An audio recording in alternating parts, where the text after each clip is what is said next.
Hola, ¿cómo estás? Con el gusto de saludarte nuevamente. El presente video es para poder explicar las diapositivas que ya te fueron previamente enviadas a tu correo electrónico o grupo de WhatsApp, según sea el caso. Y bueno, pues sin más preámbulos vamos a empezar a explicar la primera diapositiva. En clases anteriores nos preguntábamos qué es un delito. Eh, Nosotros definíamos de forma universal que el delito es una conducta típica, antijurídica y culpable. Bueno, pues de esta definición podemos destacar que actualmente existe una teoría triptómica de lo que sería de los elementos que integran un delito.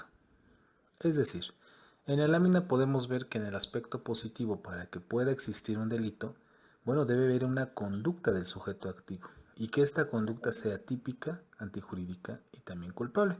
Entonces la pregunta sería, ¿cuáles son los elementos del delito? Bueno, pues es una conducta típica, antijurídica y culpable, es decir, la conducta, la tipicidad, la antijuridicidad y la culpabilidad. La pregunta sería, ¿qué pasa si falta alguno de estos elementos en una conducta eh, realizada por el sujeto activo? Bueno, pues entonces no tendríamos un delito. Tendríamos algún tipo de infracción legal, algún tipo de afectación a alguna persona, pero no se le podría considerar un delito. Motivo por lo cual entonces los elementos del delito en su aspecto negativo pues vendrían siendo una ausencia de conducta. Es decir, si no existe una conducta, bueno, en consecuencia hay una ausencia de conducta. Y si existe una ausencia de conducta, entonces no podríamos determinar que existe un delito. También vemos que si existe una conducta que no está sancionada por la ley, es decir, que no se encuentra en la norma penal, bueno, entonces tendremos que esa conducta es atípica, es decir, que no está tipificada en una codificación legal. Bueno, otro de los elementos negativos del delito viene siendo una causa de justificación. ¿Qué es esto? Bueno, la ley nos dice que la antijuridicidad es algo que va contra la ley.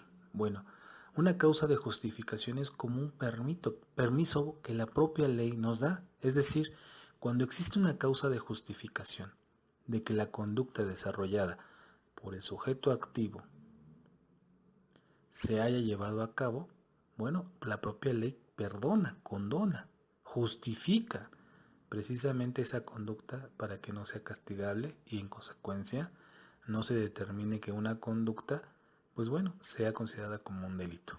Más adelante vamos a explicar cada una de ellas. Por lo pronto, bueno, pues la siguiente causa es la de inculpabilidad. Es decir, ¿qué decíamos que era la culpabilidad? Pues es el grado de reproche que le vamos a hacer a una persona por haber cometido un delito. Pero si hay una causa de inculpabilidad, bueno, pues también en consecuencia podremos determinar que la conducta desarrollada por el sujeto activo no se puede considerar que existe un delito. Muy bien. En la siguiente lámina vemos la definición de qué es la conducta y lo vemos como un primer elemento básico del delito. Para algunos autores no determinan que la conducta sea elemento, sino más bien la base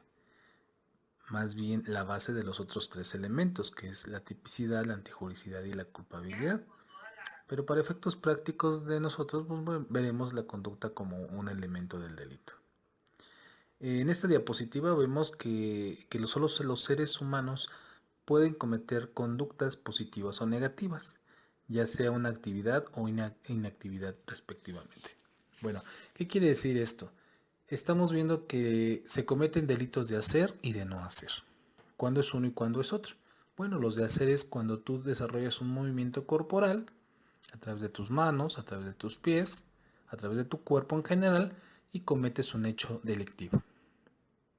Pero también puedes cometer un hecho delictivo si no haces. Es decir, cuando la propia ley te obliga a ti a realizar una actividad y tú no la realizas, bueno, en consecuencia estás cometiendo un delito. Un ejemplo de esto sería dejar de darle de comer a tus hijos. La ley te obliga a darle de comer a tus hijos, claro, siempre y cuando sean menores de edad, y si tú dejas de darle alimentos a tus hijos, en consecuencia estarías cometiendo un delito. Como podremos observar, en la siguiente diapositiva vemos que existe precisamente el aspecto positivo y el aspecto negativo de la conducta, que es lo que acabamos de analizar. Entonces, la conducta tiene ese elemento, un aspecto positivo o bien un aspecto negativo.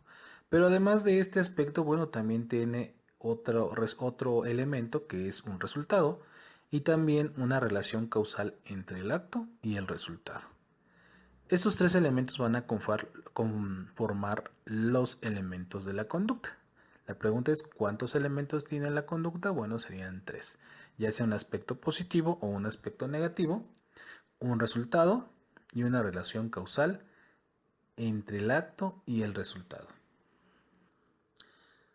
Si nos preguntáramos en la siguiente diapositiva, ¿qué es la conducta? Bueno, la podríamos definir como el comportamiento humano, positivo o negativo, que produce un resultado.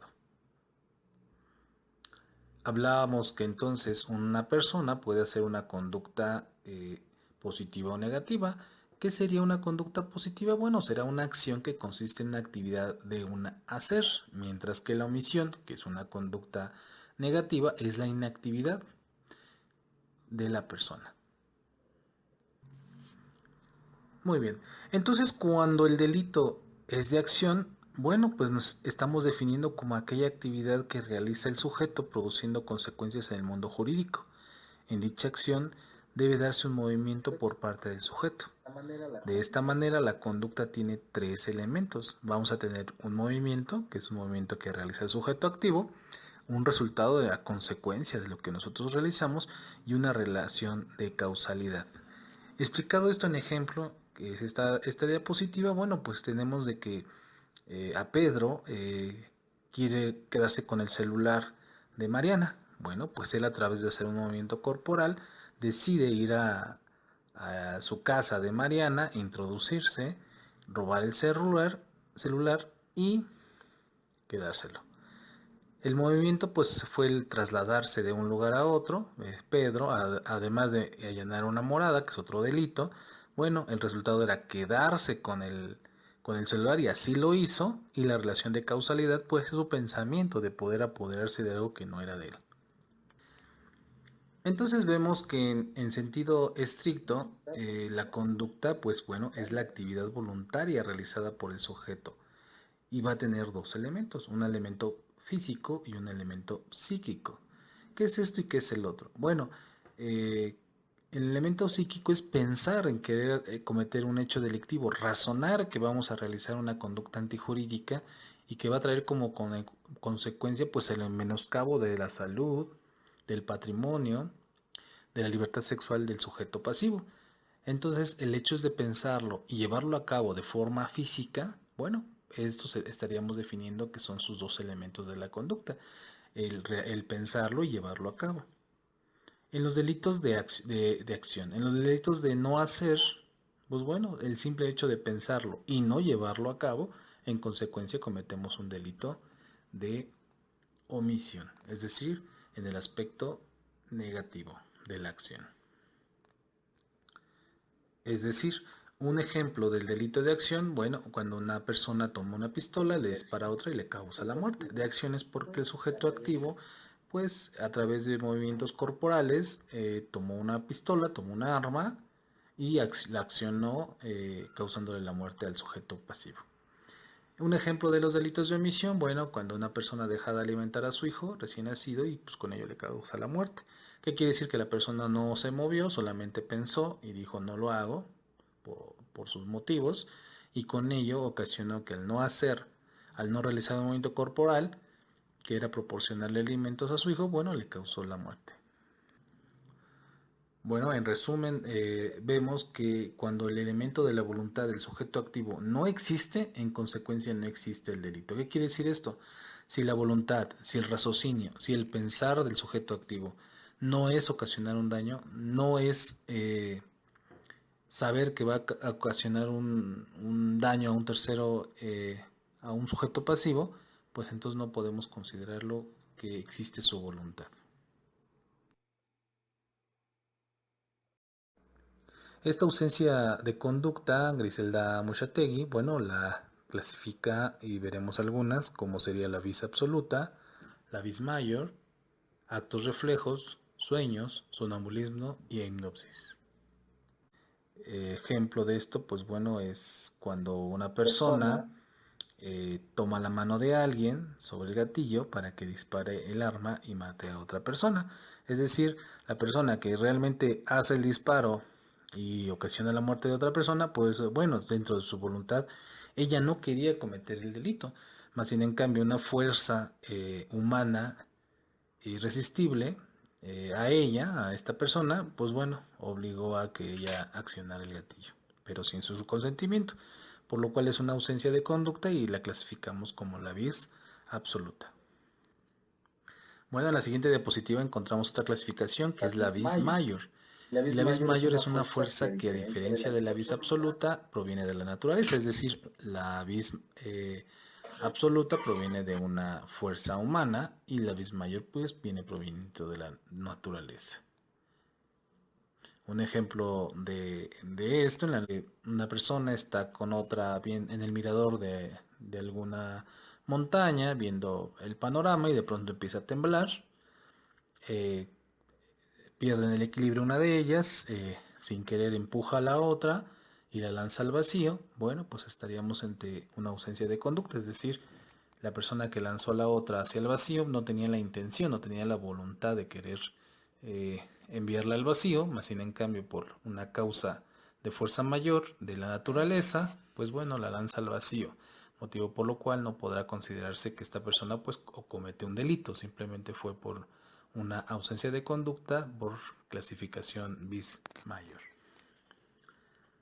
En la siguiente lámina vemos otra clasificación que podría ser por actos reflejos. Un ejemplo de esto, bueno, pues es que una persona va conduciendo su auto, de pronto se le atraviesa una persona en bicicleta, ella por actos reflejos trata de esquivar esa bicicleta para no atropellarla y lamentablemente va y se estrella con una joyería donde rompe cristales, vidrios y a lo mejor algunas joyas. El delito sería daño en la propiedad, pero bueno, pues ¿realmente existiría el delito o no? Pues no, porque habría una ausencia de su conducta. Él no tenía la intención de ocasionar un daño en la joyería, más sin en cambio, bueno, pues dañó la propiedad por un acto reflejo. Otra de las clasificaciones de la ausencia de conducta, según Griselda Mochategui, por cierto, pues es el libro que ustedes tienen en su poder en PDF y en versión digital, donde podrán un poquito más ampliar sus conocimientos del tema. Bueno, pues es el sueño y sonambulismo. Ejemplo de esto vendría siendo que el sueño, una persona está amamantando a su hijo recién nacido y esta mujer se duerme de forma profunda y asfixia a su hijo con su cuerpo. Bueno, pues estaríamos ante la ausencia de conducta. La mamá no quería ocasionarle la muerte a su hijo, lamentablemente por sueño. El concepto de sonambulismo, bueno, pues es muy semejante. Alguien duerme y se para en la noche, normalmente toma agua y se vuelve a dormir. Eso nos lo han contado muchas personas. Bueno, pero también puede haber personas que se levanten en la mañana, vayan a la cocina, en lugar de tomar el vaso de agua, tomen un cuchillo, regresen a la habitación de su pareja y lo apuñalen. Y posteriormente vuelvan a dormir, bueno, estarían en el estado de sonambulismo. Bueno, pues una persona, como todos sabemos, una hipnosis, le dice a la otra, le hipnotiza y le dice, ¿sabes qué? Ve y ocasionarle la muerte a otra. Pues esta persona, si lo realiza en estado de hipnosis, bueno, pues tampoco se le considera una ausencia, se le considerará un delito, es decir, será una ausencia de su conducta, es decir, al estar hipnotizado, pues no existe una voluntad para llevarlo a cabo. Bueno, entonces como podrán darse cuenta, todos los elementos que acabamos de comentar de la ausencia de la conducta, como es la vis absoluta, la vis mayor, actos reflejos, sueño, sonambulismo, hipnosis y demás, que en este momento el autor no solamente contempla ellos, tal vez existan algunos otros, si en un delito que se le impute a un sujeto activo podemos demostrar alguna de estas clasificaciones, a algunas de estas ausencias de conducta, pues en consecuencia no habría ningún delito. Pues hasta aquí la explicación de lo que sería el primer elemento de la teoría del delito, elemento base del mismo. y nos vemos posteriormente.